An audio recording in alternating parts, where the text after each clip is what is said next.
अनंतकोटी ब्रह्मांड नायक राजाधिराज योगीराज परब्रह्म सच्चिदानंद सद्गुरु श्री अक्कलकोट निवासी श्री स्वामी समर्थ महाराज की जय। हे स्वामी भक्तांनो, आपले या चॅनेलमध्ये खूप खूप स्वागत आहे। मी स्वामी सेवेकरी आपणास ऐकवत आहे श्री स्वामी समर्थ यांच्या जीवनात त्यांनी केलेल्या लीला म्हणजेच कथा या सोप्या भाषेत मी आपणास ऐकवणार आहे। तरी त्या तुम्ही शेवटपर्यंत ऐकाव्या आणि त्याचबरोबर लाईक, कमेंट, शेअर, सबस्क्राईब जरूर करावे ही मी आपणास विनंती करते। चला तर आधी आपण श्री स्वामी गुरुवर्यांना प्रार्थना करूया। हे स्वामी गुरुवर्य, तुमचा कृपा आशीर्वाद, कृपा दृष्टी सदैव आमच्यावर निश्चिंत राहू देत। तुमच्याबद्दलची श्रद्धा सदैव आमच्या मनात वास करू देत। सगळ्यांचे कल्याण करावे। काय चुकलं असेल तर आम्हाला माफ करावे। तुमचा वरद हस्त सदैव आमच्या मस्तकावर असू देत आणि आमचे मस्तक सदैव तुमच्या चरणी लीन असू देत। श्री स्वामी समर्थ। जय जय स्वामी समर्थ। आज आपण पाहणार आहोत 37वी कथा आचार्याचे भले झाले आणि 38वी कथा श्री स्वामींनी भक्ताला वाचवले। चला तर आचार्याचे भले कसे झाले ते पाहूया आता। श्री स्वामी समर्थाच्या दर्शनाला लांबून लांबून स्वामी भक्त येत असत। श्री चरणांवर आपले डोके ठेवून आपल्या व्यथा मांडत असत आणि आपल्या इच्छापूर्ती झाल्याचा आनंद मनात घेऊन परत जात असत। एकदा श्री स्वामींच्या दर्शनासाठी मुंबईहून प्रभू नावाचा माणूस आला होता। त्याच्याबरोबर एक आचारी होता। तो आचारी सुग्रास स्वयंपाक करण्यात पारंगत होता। श्री स्वामींच्या दर्शनाला ते दोघे आले तेव्हा त्यांनी स्वामींसाठी पंचपक्वानांनी भरलेले ताट सोबत आणले होते। प्रभू याच्या सांगण्यावरून आचार्याने ते पंचपक्वानाचे ताट श्री स्वामींच्या समोर ठेवले आणि नमस्कार करून बाजूला थांबला। श्री स्वामींनी त्या आचार्याकडे रोखून पाहिले आणि कडाडून म्हणाले, उचल ते ताट आणि त्या फकीराला खाऊ घाल।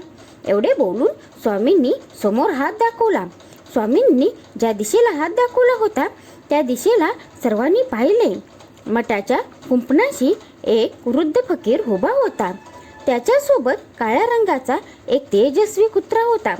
त्या फकीराला बघून सर्व सेवेकऱ्यांना मोठे आश्चर्य वाटले, कारण यापूर्वी लोकांनी त्या फकीराला कधीच गावात कुठेही पाहिले नव्हते। तो इथे अचानक कसा काय आला हा देखील लोकांना प्रश्न पडला। श्री स्वामींच्या सांगण्यावरून आचार्याने ते ताट फकीराला नेऊन दिले। फकीराने आणि त्या काळ्या कुत्र्याने मिळून त्या ताटातले अन्न खाऊन टाकले। फक्त ताटात 5 घास अन्न उरले।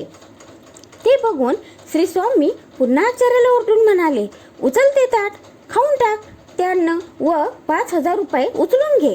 चल निघ इथून, निघ। श्री स्वामी असे 3दा म्हणाले, आपण तर साधे आचारी, घरोघरी स्वयंपाक करून पोट भरतो, आपल्याला 5,000 रुपये कशाला मिळतील असा विचार आचार्याच्या मनात आला। प्रभूने त्याला चलण्याची खूण करताच तो ताट उचलून चालू लागला। मुक्कामावर आल्यावर तो आचार्य प्रभूंना म्हणाला, श्रीमान, त्या फकीराने खाऊन उष्टी टाकलेले अन्न कसे खायचे? उष्टी अन्न खाणे बरोबर वाटत नाही। प्रभूने अक्कलकोटमधल्या विद्वान स्वामींच्या जवळच्या भक्तांशी याबाबत चर्चा केली तेव्हा ते भक्त म्हणाले, श्री स्वामी बोलतात त्यामागे गहन अर्थ असतो, तुम्ही शंका घेऊ नका। ते ऐकून दोघांनी ते अन्न प्रसाद म्हणून खाल्ले। मुंबईला परतल्यानंतर एके दिवशी प्रभू आपल्या एका दूरच्या मावशीकडे गेला होता। तेव्हाही त्याच्याबरोबर तो आचार्य होता। त्या मावशीकडे आचार्याने एकदा मागे स्वयंपाक केला होता। मावशीला ती गोष्ट आठवली। ती म्हणाली, तुम्ही खूप छान स्वयंपाक केला होता, सारे आनंदी झाले होते, तुम्हाला भेट देते। एवढे बोलून तिने 5,000 रुपये काढून आचार्याच्या हातावर ठेवले। श्री स्वामी किती कृपावंत आहेत याची त्यांना प्रचिती आली।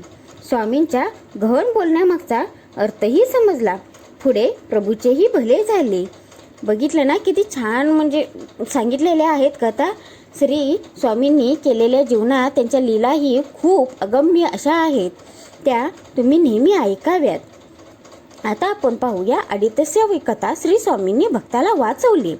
श्री स्वामी समर्थ मोठे कनवाळू होते। भक्तांच्या हाकेला ते धावून जात असत, मात्र चुकीसाठी त्यांच्याकडे माफी नव्हती। या गोष्टीची प्रचिती फक्त सेवेकऱ्यांना अनेकदा आलेली होती। अशीच एक घटना अक्कलकोट पासून 2-3 कोस दूर असलेल्या मैदर्गी नावाच्या गावात घडली होती. त्या गावात पांडुरंग सोनार नावाचा एक सोनार काम करणारा माणूस राहायचा. त्याच्या हातात कसब होतं. कलात्मक दागिने घडवण्यात त्याचा हातखंडा होता. तो एवढे छान दागिने घडवायचा की लोक त्या दागिन्यांकडे बघतच राहायचे. पांडुरंग जरी कसबी कलावंत होता तरी त्याला सारखे काम मिळत नसल्यामुळे तो परिस्थितीने गांजला होता. गरिबीने हैराण झालेल्या पांडुरंगाला बायको मुलांचे पोट कसे भरावे याची नेहमी चिंता वाटत असे.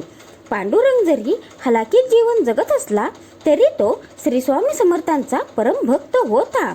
अहोरात्र तो स्वामींचा धावा करत राहायचा. जेव्हाही वेळ मिळायचा तेव्हा तो अक्कलकोटला श्री स्वामींच्या दर्शनासाठी जात असे. मैदर्गी गावात एक धनाढ्य व्यापारी राहत होता. एकदा त्याला काही सोन्याचे दागिने घडवायचे होते. त्याने पांडुरंगाला ते काम दिले. दागिने घडवण्यासाठी लागणारे सोनेही दिले. ते सोने बघून पांडुरंगांच्या मनात लोभ उत्पन्न झाला. हे सोने आपण जर ठेवून घेतले तर आपली गरिबी दूर होईल असे त्याला वाटले. पांडुरंगाने मग चलाकी केली. त्याने त्या धनाढ्य व्यापाऱ्याला हवे होते तसे रुपयाचे दागिने घडवले आणि त्या दागिन्यांना मग सोन्याचा मुलामा चढवला आणि त्या व्यापाऱ्याला ते दागिने नेऊन दिले.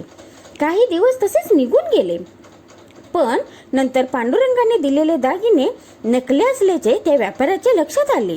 आधी त्याने याबद्दल पांडुरंगाला विचारले पण तो कबूल झाला नाही. मग त्या व्यापाऱ्याने तहसीलदारांच्याकडे याबाबत तक्रार दाखल केली. तिथे पांडुरंगाने बनावट दागिने दिल्याचे सिद्ध झाले. तहसीलदारांनी पांडुरंगाला अटक करून चाबकाचे फटके मारण्याची शिक्षा सुनावली. तो आदेश ऐकून पांडुरंग घाबरला. भीतीने थरथर कापू लागला. त्याने मनातल्या मनात श्री स्वामींचा धावा सुरू केला. तो म्हणाला, गरिबीमुळे माझ्या मनात लोभ उत्पन्न झाला. त्यातूनच माझ्या हातून व्यापाऱ्याची फसवणूक झाली. मला माफ करा महाराज, मला वाचवा. महाराज त्या दिवशी पहाटे जागे झाले. सेवेकऱ्यांनी त्यांच्या स्नानाची तयारी चालवली. ती थांबवून महाराजांनी मेणा मागवला. पांडुरंगाची अर्थहाक त्यांना स्वस्त बसून देईना. मेण्यात बसून ते मार्गस्थ झाले. त्यांच्या मेण्याच्या मागे काही सेवेकरीही होते. वाटेत एके ठिकाणी त्यांना नदी लागली. नदीत स्वच्छ आणि भरपूर पाणी होते. मेणा थांबवून महाराजांनी तेथे स्नानादी कर्मे आटोपली. तिथून पुढे ते सरळ मैदर्गी गावाला गेले. मैदर्गीला पोचल्यानंतर महाराज मंदिरात वगैरे जातील असा सेवेकऱ्यांचा अंदाज होता. पण स्वामी सरळ तहसीलदार कचेरीत गेले. महाराज तहसीलदार कचेरीत कशासाठी आले असावेत हे सेवेकरांना समजले नाही. आपल्या कचेरीत प्रत्यक्ष श्री स्वामींना आलेले बघून तहसीलदार चकित झाले. महाराज आले आहेत यावर त्यांचा क्षणभर विश्वासच बसेना. तहसीलदारही श्री स्वामींचे परम भक्त होते. त्यांनी हात जोडून श्री स्वामींचे स्वागत केले. त्यांच्या पाया पडून त्यांना आपल्या आसनावर बसवले. श्री स्वामींची षोडोपचारे पूजा करण्याची तयारी करायला तहसीलदारांनी हाताखालच्या लोकांना आज्ञा दिली. महाराज नेमके कशासाठी आले असावेत हे तहसीलदारांना उमजेना. पांडुरंगाला तहसीलावरच बांधून ठेवले होते व त्याला चाबकाचे फटके मारण्याची तयारी सुरू होती. महाराजांनी पांडुरंगा इकडे अशी जोरदार हाक मारली. ते ऐकून तहसीलदारांनी पांडुरंगाला हजर केले. त्याच्यावर रागावून महाराज म्हणाले, गरिबी असली म्हणून लोकांना फसवायचे का? आमच्या भक्ताला हे शोभत नाही. ते ऐकून पांडुरंग घाबरला. त्याने हात जोडत लाजेने मान खाली घातली. त्या शेठजींचे नुकसान भरून दे. स्वामी त्याला म्हणाले. तहसीलदारांच्या लक्षात सारा प्रकार आला. पांडुरंगासाठी स्वामी इथे आल्याचे त्यांच्या ध्यानी आले. त्यांनी पांडुरंगाला शिक्षा न करता सोडून दिले. मात्र शेठजींचे सोने परत करायला सांगितले. पुढे पांडुरंगाने शेठजींचे सोने परत केले. त्यांचे नुकसान भरून दिले. कालांतराने पांडुरंगाची भरभराट झाली. अशा खूप साऱ्या लीला स्वामींनी आपल्या जीवनात केलेल्या आहेत. आजची केलेली सेवा मी श्री स्वामींचरणी अर्पण करते. काय चुकलं असेल तर त्यांनी मला माफ करावं. त्याचबरोबर आपण श्री स्वामींच्या कथा ह्या नेहमी ऐकत जावा ही मी आपणास विनंती करते.